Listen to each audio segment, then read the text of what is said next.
Comment encore croire aux politiques d'Hexagone lorsque vous avez Laurent Wauquiez, candidat à la présidence LR, qui souhaite que les personnes sous OQTF, on les envoie à Saint-Pierre-et-Miquelon. Bon, écoutez, enfin, quand j'ai vu ça, j'ai regardé, je vous assure, j'étais dans l'hémicycle à ce moment-là, et on me montre, c'était le journal JID News, donc qui est maintenant un journal, on peut dire, d'extrême droite, qui sort une de Laurent Wauquiez dit, voilà, les OQTF iront à Saint-Pierre-et-Miquelon. J'ai vérifié la date, si vous voulez, sur le journal, c'était le journal du 8 avril, je crois, parce que je voulais être sûr que c'était pas un poisson d'avril qui était fait. Ça paraît tellement grotesque, même en termes simplement de faisabilité. Évidemment, ça contient un immense mépris pour les habitants de Saint-Pierre-et-Miquelon, de se dire, bah voilà, ça doit être finalement la décharge. Bon, ça c'est la première chose. La deuxième chose, c'est qu'on voit mal comment ça pourrait être fait et comment 100 000 personnes seraient envoyées dans ces petites îles. Ça n'a aucun sens. Mais redisons le mépris pour les habitants. Et enfin,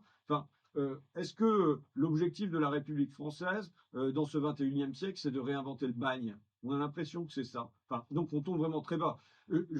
Vous savez, je ne me sens pas moi politique dans l'âme. J'y suis arrivé dans la politique à plus de 40 ans. Mais enfin, on va pas prendre quand même comme symbole de la politique ce qu'il y a de plus clownesque.